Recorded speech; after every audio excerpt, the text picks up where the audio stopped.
ወዳጅ የቱንም ያክል ታላቅ ራዕይ፣ ድንቅ የሥራ ዕቅድ ወይም የሀብት ግብ ቢኖር በማይሆን ሀሳብ የምትማቅቅ ከሆነ ጤናማ የአካልና የአእምሮ ማንነት ከሌለህ የጀመርከውን አንዳችም ነገር መጨረስ አትችልም። ለምን ታውቃለህ? አብዛኞቻችን ግብ ስናወጣ ትልቁን የህይወት ሞተር እንረሳዋለን። ታዋቂው መካሪና አሰልጣኝ እንዲሁም ባለሀብት ሲዘግለን በህይወታችን ልናሳካቸው የሚገቡ 7 ወሳኝ ምሰሶዎችን ያስቀምጣል። አንዱን ጥለህ አንዱን ከያዝክ ህይወት ሚዛን ያጣል። ይህ የህይወት ሚዛን መዛባት ደግሞ የማይረካ ህይወት እንዲኖረን ያደርጋል። ዛሬ በእርምጃ ፖድካስት ክፍል 5 የጀመርነውን ነገር በጥራት እንዴት መጨረስ እንዳለብን፣ ለመጨረስ ደግሞ በውስጣችን ሊጠፋ የማይችል የነደደ ምኞት ወይም ደግሞ በርኒንግ ዲዛይር እና ጠንካራ ምክንያት እንዴት መፍጠር እንዳለብን በጥልቀት እንዳሰሳለን። ይህንን ቪዲዮ እስከ መጨረሻው ተከታተሉ። ዛሬ የጀመርነውን ስራ በግማሽ ጥለን የመጥፋት ታሪካችን ነው የምናጠፋው። እንግዲህ በትናንትናው ክፍላችን እንደምታስታውሱት የመጨረስን ጥቅሞች በደንብ አይተናል። ዛሬ ደግሞ በዚህ ፖድካስታችን ጀምረን እንድንጨርስ የሚረዱን 7 የህይወታችን ግቦች፣ እንደዚሁም ደግሞ የጀመርነውን ነገር እንድንጨርስ ታሳቢ ማድረግ ያለብን የእድገት ቀጠናዎቻችን እና 4ቱ የህይወት ምሰሶችን በጥልቀት እንፈትሻለን። እንቀጥል።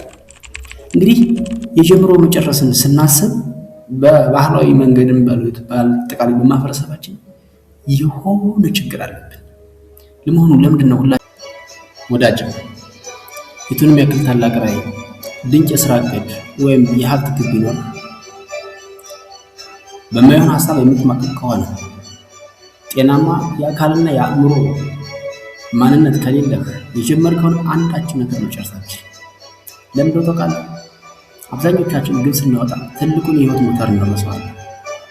ታዋቂው መካሪና አሰልጣኝ እንዲሁም ባለሀብት ሲዘግለን በህይወታችን ልናሳካቸው የሚገቡ 7 ወሳኝ ምሰሶዎችን ያስቀምጣል።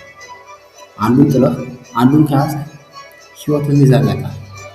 ይህ የህይወት ሚዛን መዛባት ደግሞ የማይረካ ህይወት እንዲኖረን ያደርጋል።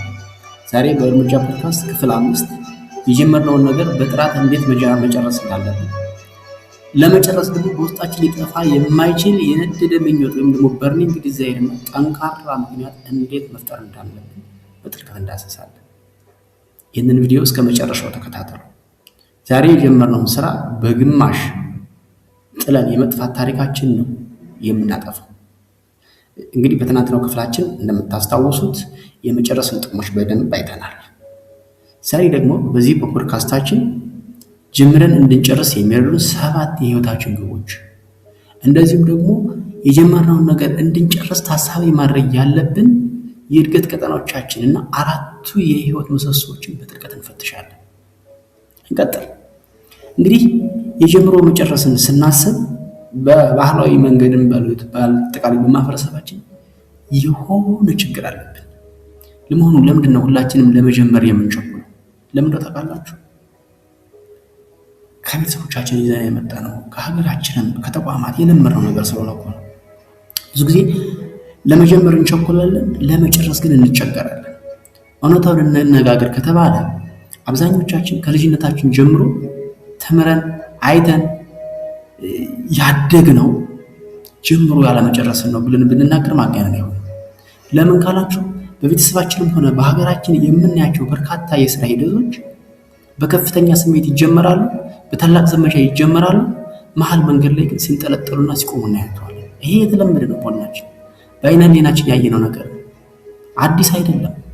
ይህ ሁኔታ ሳናውቀው በአእምሯችን ውስጥ እኛ እንደ ባህል፣ እንደ ልማድ፣ እንደ እውቀት እየቆጠርነው አብሮን ይቀጥላል። ይሄ በነገራችን ላይ በአእምሯችን ውስጥ እንደ አንድ ተራ ልማድ አይደለም።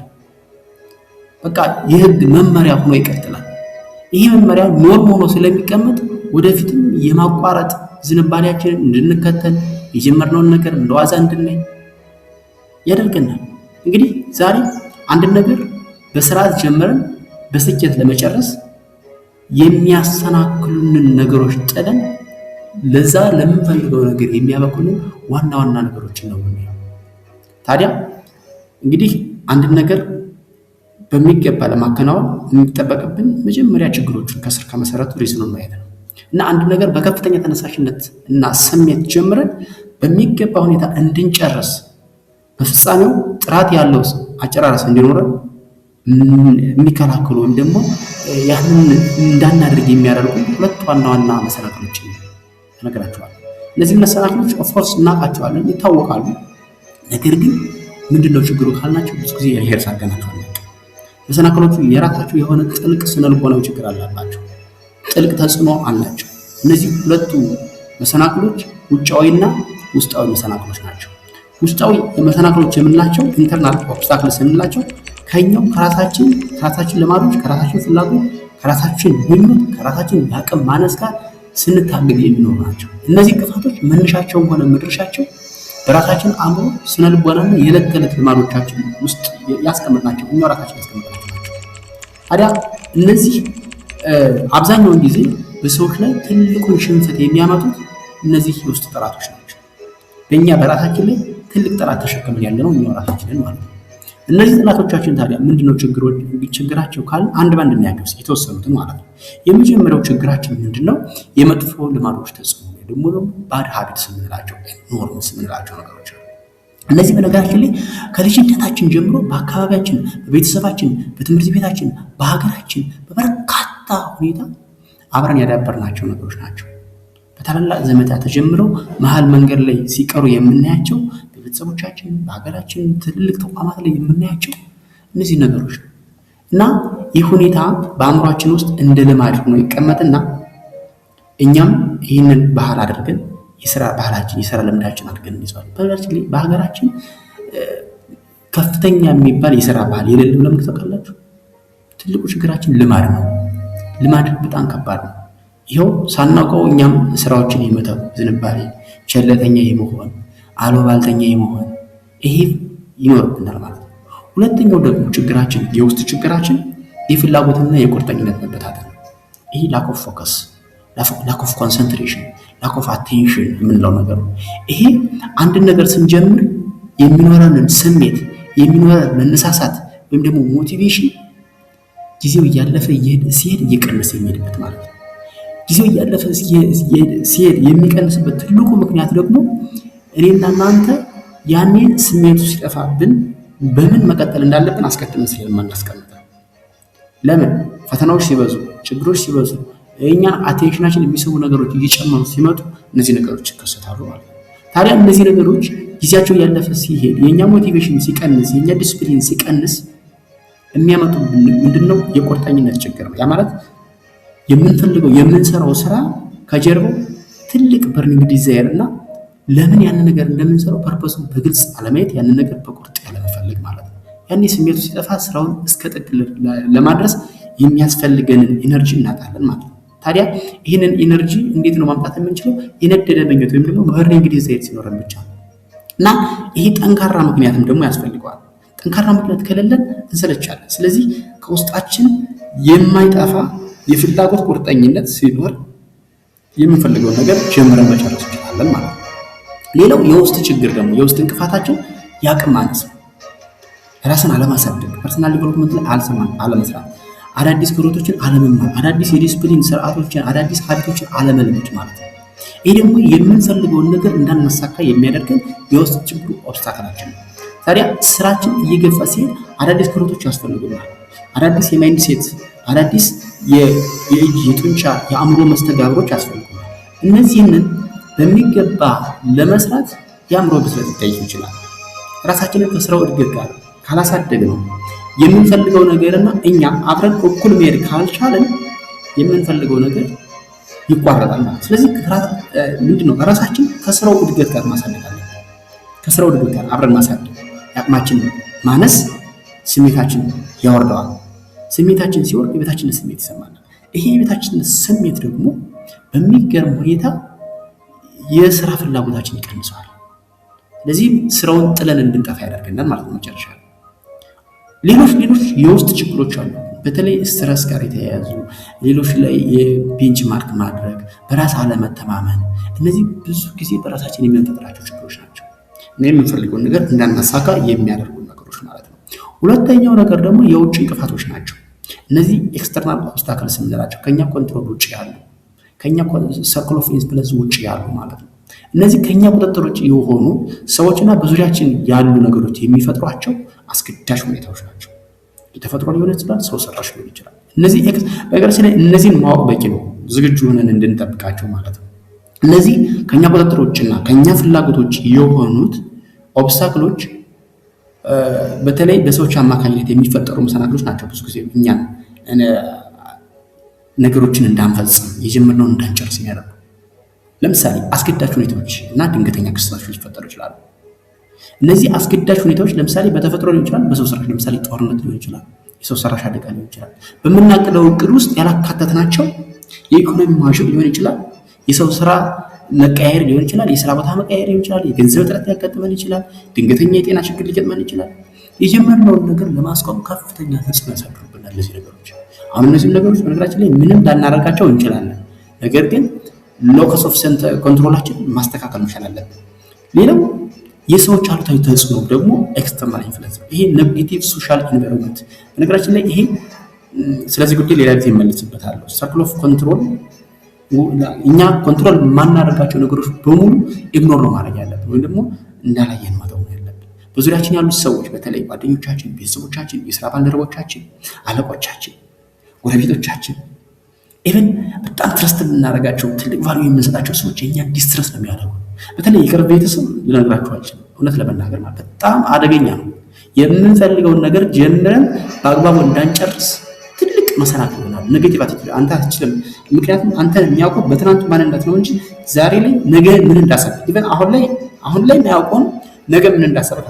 ስለዚህ እነዚህ ሰዎች ያንተን የውስጥ ማንነት ያንተን የውስጥ ኢነርጂ ስለሚረዱ ያን በነገራችን ከክፋትም አይደለም እነዚህ ሰዎች ኔጌቲቭ ኢንተርፕሬት የሚያደርጉብን ስራችን። ምናልባት ለምሳሌ እናት፣ አባት፣ እህት፣ ወንድም፣ አክስት፣ አጎት እኛን ከመጣት አይደለም እኛ ወደ ኔጌቲቭ ነገር ገብተን የማይሆን ነገር ውስጥ ገብተን ችግር ውስጥ እንዳንገባ ስለሚያስቡ አሳቢ ናቸው። እነዚህ ሰዎች ክፋት የላቸውም፣ ነገር ግን እኛን ወደ ኋላ ሪታርድ ያደርጉ ቤተሰቦቻችን። ስለዚህ ለምናደርገው ጥረትን እውቅና አይሰጡም፣ ተስፋ ያስቆርጡናል፣ የራሳቸውን ፍላጎት በእኛ ላይ ይጭናሉ። እነሱ በሚሉት ነገር እንድንሄድ ያደርጋሉ። የጀመርነውን ነገር የመጨረስ አቅማችንን ያዳክሙታል ማለት ነው። ስለዚህ ከእነዚህ ሰዎች ምን ማለት ያለው ራቅ፣ ራስን መቻል፣ ፈርጠም ማለት ያስፈልጋል ማለት ነው። የጀመርነውን ነገር እንድንጨርስ አስቡ። ዓላማችን እንዳትረሱ። ክፍል 5ም ክፍል 6ም እስከ ክፍል 30 ድረስ ያለው ጀምሮ የመጨረስ ጥበብ ነው። አስቡ። ሌላ ትልቁ ኤክስተርናል ዲስትራክሽን ደግሞ ወይም ደግሞ ኦብስታክል የትኩረት ማጣት ነው። ይሄ ትኩረት ማጣት በነገራችን ላይ ትኩረታችንን የሚስቡ በጣም በርካታ ነገሮች አሉ። እውነት ለመናገር ጥራት ያለው ህይወት ነው እንዲኖረን የምንፈልገው። ስለዚህ በዚህ ቴክኖሎጂ በበዛበት ዘመን የውጭ ዓለም ስራችንን እንዳናጠናቅቅ በጣም ስትረስ አድርጎ በሚገፋበት ዓለም ውስጥ በጣም ትኩረትን መሰብሰብ መታደል ነው። ዲስትራክሽኑ በጣም ከባድ ነው። ቴክኖሎጂ በጣም ከባድ ነው። ሶሻል ሚዲያው በጣም ከባድ ነው። እጅግ በርካታ ማራኪ የትኩረት መሳቢያዎች አሉ። እውነት ለመናገር ቲክቶክ አንዱ፣ ፌስቡክ፣ ዩቲዩብ ኤቭሪ አስፔክት ኦፍ አወር ላይፍ ዲስትራክተር ነው። በነገራችን ላይ ስልኮቻችን ራሱ ዲስትራክተር ናቸው። ዲስትራክት ያደርጉናል። እነዚህ ነገሮች ጊዜያዊ ፕሌዥር ነው የሚሰጡን። ለጊዜው ዶፓሚን ያመነጩልናል፣ የደስታ ስሜት ይሰጡናል። ነገር ግን ሎንግ ተርም ህይወታችን ግን ያጋጭጩታል። እነዚህ የጀመርነውን ነገር እንዳንጨርስ በተለይ እቅድ አውጥተን ባቀድነው ነገር ልክ እንዳንሄድ፣ ጊዜያችን በአግባቡ እንዳንጠቀም፣ እውቀታችንን በአግባቡ እንዳንጠቀም፣ ጉልበታችንን በአግባቡ እንዳንጠቀም፣ ህይወታችንን በአግባቡ እንዳንመራ የሚያደርጉን ነገሮች ናቸው። አላፊ ነገር ግን ጊዜያዊ እርካታ ነው የሚሰጡ ነገሮች ማለት ነው። ስለዚህ እነዚህ በአግባቡ በቁጥጥር ስር ካላዋልናቸው ጊዜያችንን፣ ጉልበታችንን በመስረቅ ራሳችንን መካን ያደርጉናል። የወላድ ማህን ያደርጉናል። የወላድ ማህን እውነት ሳይጠናቀቅ የቀረ ህይወት እንዲኖርን ያደርጋሉ ማለት ነው። እንግዲህ እነዚህ ከብዙ በትንሹ ነው እነዚህ ሁለቱን ነገሮች የነገርኳቸው። በጣም ብዙ ነገሮች አሉ በዙሪያችን ብናስተውል እኛን የጀመርነውን ነገር እንዳንጨርስ፣ አዲስ ነገር እንዳናስብ የሚያደርጉ በጣም በርካታ ነገሮች አሉ። እነዚህም ሁለት መሰናክሎች ኢንተርናልና ኤክስተርናል መሰናክሎችን አሸንፎ ጀምሮ የመጨረስን ልማድ ለማዳበር ግቦቻችንን ከተለመደው የምቾት ቀጠና ወጥተን በማቀድ ያለብን። ከተለመደው የምቾት ቀጠና ወጥተን አቅማችንን በአግባቡ በሚለጥጥ ትንሽ ስትረስ ሊያደርገን በሚችል መልኩ በጣም ስትረስ መሆን የለብንም፣ ግን አቅማችንን በትክክል እያንዳንዳችን የተጸጋላ እሱን ጸጋችንን በአግባቡ እንድንጠቀም ሊያደርገን የሚችል እቅድ ነው ማውጣት ያለብን። ይህንን እኛን በሚያሳድግና በትክክለኛው የእድገት ቀጠና ወይ ደግሞ ስትራቴጂ ዞን ባለፈው እንግዲህ መጀመሪያው ላይ ያየነው ስትራቴጂ ዞን ላይ በሱ አግባብ አቅደን ማስቀመጥ መቻል አለብን። ዘንድ ያስቀመጥነውን ነገር የውጭና የውስጥ ትግሎቻችን አሸንፈን ጀምረን የመጨረስን ልማድ ለማዳበር ህይወታችንን በአራት ዋና ክፍሎች መመልከት አለብን። በነገራችን ላይ አንድ ነገር በአግባቡ ተጀምሮ በአግባቡ እንዲያልቅ በርኒንግ የሚባሉ አራት ምሰሶች ናቸው። እነዚህ አራቱ የጀምሮ መጨረስ ምሰሶች። እነዚህ ምሰሶች በአግባቡ ልንረዳቸው ይገባል። በነገራችን ላይ የህይወት ትርጉም ሊገባን የሚገባው እነዚህ ነገሮች ስንል፣ ካለበለዚያ እነዚህ ነገሮች እንደዋዛ የምናያቸው ከሆነ ትርጉማችን ህይወታችን ትርጉም አጣ ነው። ስለዚህ እነዚህ አራቱን ጀምሮ የመጨረስ ምሰሶች በሚገባ ልናውቃቸው ይገባል። የጀምሮ መጨረስን ስርዓትና ባህሪ በውስጣችን በዘላቂነት ለመገንባት ነው በነገራችን ላይ እያወራን ያለ። ስለዚህ እነዚህን ጀምሮ የመጨረስ ጥበብን ለማዳበር በውስጣችን እነዚህን አራት ነገሮች ማስገባት ያስፈልጋል። ህይወታችንን በአራት ዋና ምሰሶች ልንከፍለው ይገባል። እያንዳንዱን ደረጃ በትክክል ማስተናገድ ይኖርብናል። እነዚህን አራት ደረጃዎች ስናይ አራቱ ምሰሶች እጅግ በጣም አስፈላጊ ናቸው። አራቱ ምሰሶች ዝም ብሎ የሚቆሙ አይደለም። እንግዲህ ታውቃላችሁ ምሰሶ ቤትን የሚሸከም ነገር ነው። እነዚህ ምሰሶች ህይወታችንን የሚያጸሩ ጥሩ ህይወት እንዲኖረን የሚያደርጉ ናቸው። አንዱ ለሌላው መሰረት ነው። አንዱ ያለ አንዱ መቆም አይችልም። ስለዚህ እነዚህ አንዱ ለሌላው መሰረቱ ነው፣ አቅም የሚሰጡን ህይወታችንን በደንብ ሊያዋቅሩ የሚችሉ ምሰሶች ናቸው። አንደኛው በደንብ ታሳቢ ማድረግ ያለብን የጀምሮ መጨረስን ስናስብ ስለ ህይወት ነው። ህይወታችን በጣም የሁሉ ነገራችን ዋስትና ነው። ስለዚህ ሁሉንም ነገር ከመጀመራችን በፊት ልናስበው ልናንሰባስበው የሚገባን ከኛ ምርጫ ውጭ የተሰጠን ትልቁ የህይወት ስጦታ ላይፍ ነው። ወደዚህ ምድር የመጣንበት ትልቁ ቤዛችን ማለት ነው። ስለዚህ በዚህ ምድር ላይ የምንኖረው ህይወታችን የተወሰነ ነው። ይህንን ማሰብ አለብን። ያ የጊዜ ገደብ አለው። ምናልባት የሰው ልጅ ቢበዛ 70 ከበዛ 80 ከዛ ውጭ ያለው ግን ዕዳ ነው። ስለዚህ ይህችን ታሳቢ ማድረግ አለብን። ለዚህች ዕድሜ ደግሞ የመጣ ነው with purpose ነው። ስለዚህ ህይወታችን ሲፈጸም በጥራት በብቃትና በጠንካራ ማንነት ላይ እንዲፈጸም ማድረግ እኛ ኃላፊነት ነው። እንግዲህ ፈጣሪ ይህንን ጸጋ ሰጥቷል። ስለዚህ ይህንን ህይወታችንን በብቃት መፈጸም ማለት ምንድነው ስንል ዘመናችን በጤናማ አካል፣ በጤናማ መንፈሳዊ አስተሳሰብ፣ በበሰለ አእምሮ፣ በሚዛናዊ በሆነ ስነ ልቦና ለነፍሳችንም ለስጋችንን በሚሆን መልኩ አጣጥመን ማለፍ ማለት ነው። ሌላ ነገር አይደለም። ስለዚህ ይህንን በደንብ መምራት መቻል ጤናማ ህይወትን እንዲኖረን ያደርጋል ማለት። ስለዚህ የየዕለት ተዕለት ውሳኔዎቻችን ኢቭን አጠቃላይ የህይወት ፍጻሜዎቻችን ላይ ያማረ እንዲሆን ያደርጋሉ። ስለዚህ እያንዳንዱ ኖሩትን ስራ ስንሰራ ህይወታችንን በደንብ ታሳቢ ማድረግ ያለብን። ሁለተኛውና ትልቁ ነገር ደግሞ በህይወታችን የጀመርነውን ነገር እንድንፈጽም የሚያደርገን የሚያበረታታን ራዕይ ነው። ስለ ራዕይ እንግዲህ ብዙዎቻችሁ በተለይ አሁን ይህንን ፕሮግራም የምንሰራው ለኔትወርከሮች ስለሆነ ከኔትወርከሮች ጋር እንግባባለን ብዬ አስባለሁ። ራዕይ እንግዲህ በህይወታችን እጅግ በጣም ሊኖረን ከሚገቡ ሀብቶች ትልቁ የተስፋ የመኖር ዋስትናችን። ህይወታችን በጥራት እንዲጠናቀቅ ከተፈለገ ራዕይ ሊታሰብ ይገባል። ራዕይ ቀዳሚ ነገር ነው። ራዕይ የሌለው ትውልድ ይሞታል ይላል። ራዕይ ሊኖረን ይገባል። በህይወታችን ምን መሆንና ምን ማድረግ እንደምንፈልግ በሚገባ ማወቅ አለብን። የራዕያችን ጉዞ መጀመር አለብን። የራዕያችን ጉዞ መጀመር ብቻ አይደለም፣ መቀጠል፣ ዘይን ማጠናቀቅ።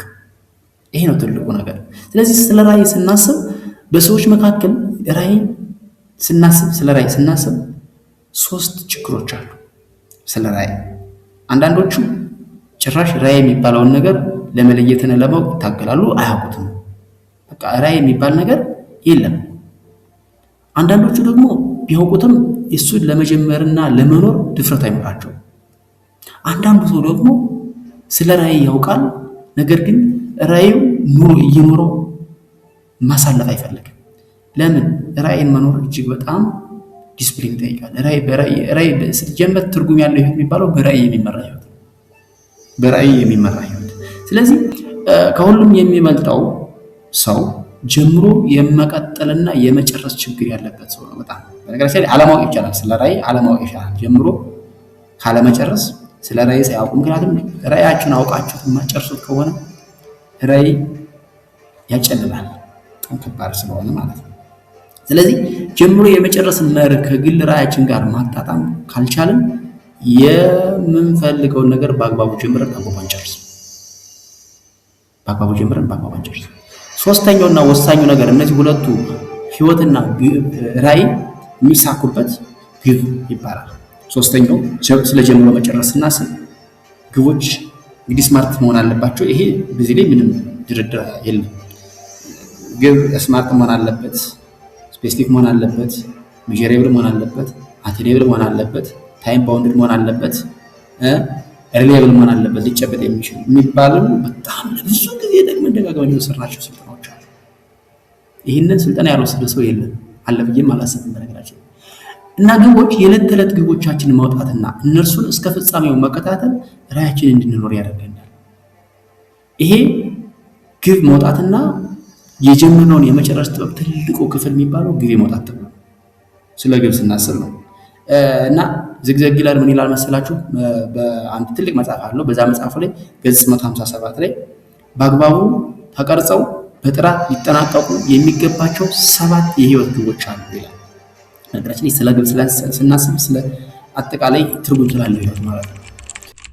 አንደኛው የአካል ብቃት ግብ ወይም ደግሞ ፊዚካል ጎልስ የምንለው ማለት ነው። ሁለተኛው የአእምሮ ግብ ወይም ደግሞ ሜንታል ጎልስ፣ ሶስተኛ መንፈሳዊ ግብ የምንለው አለ። አራተኛው የግል ግባችን ወይም ደግሞ ፐርሰናል ጎል፣ ፐርሰናል ዲቨሎፕመንት ላይ የምንሰራው ማለት ነው።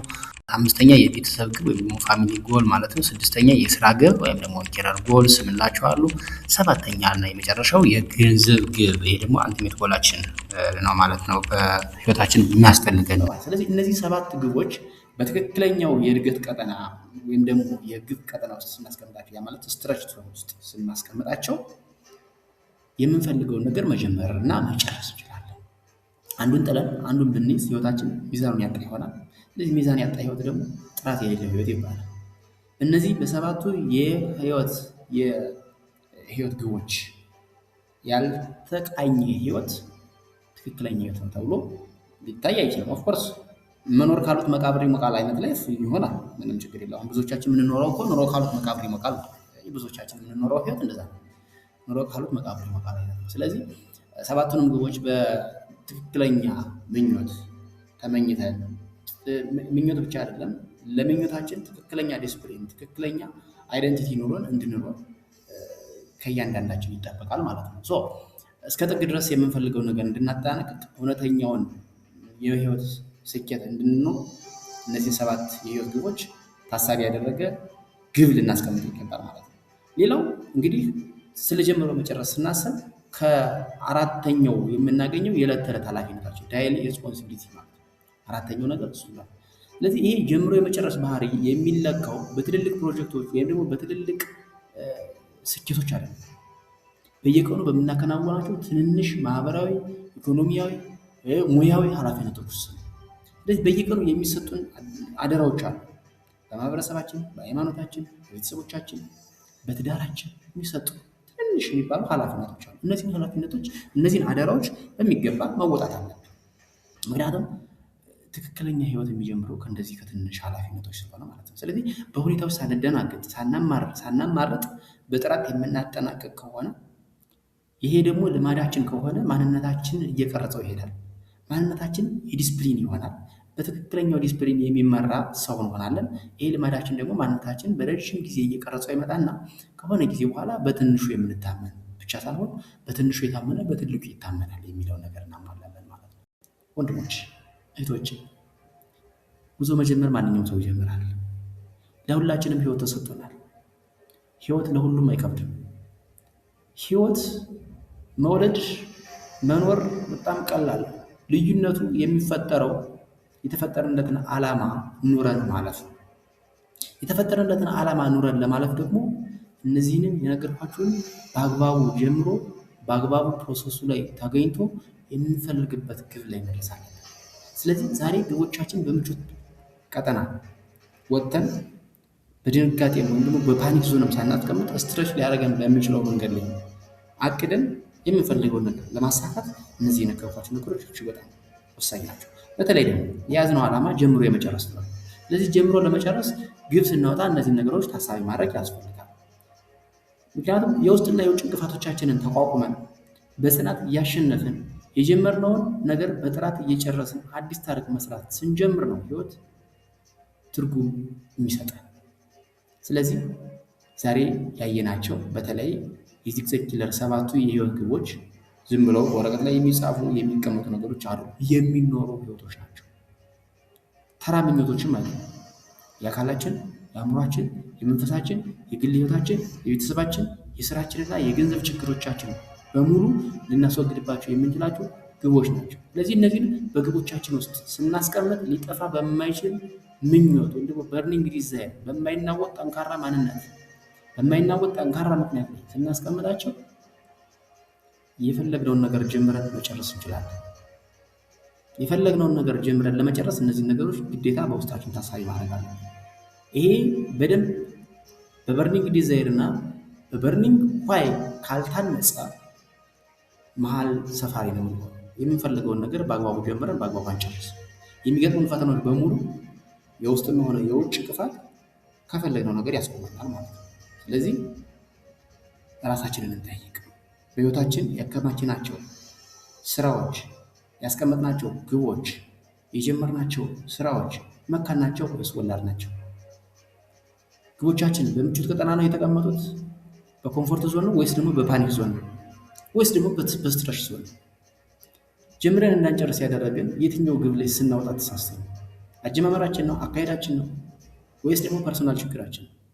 ስለዚህ ምንም ፍሬ ማናፈራ ሰዎች ሳንሆን እንዳንቀር አቅማችንን በሚያስወጣ ልክ፣ አቅማችንን በምንችለው ልክ ለጥጠን ማንነታችን ላይ ሰርተን አዲስ ታሪክ በሚሰራው በትክክለኛው የእድገት ቀጠና በስትሬችንግ ዞን ውስጥ ራሳችንን ግቦቻችንን እናስቀምጥ።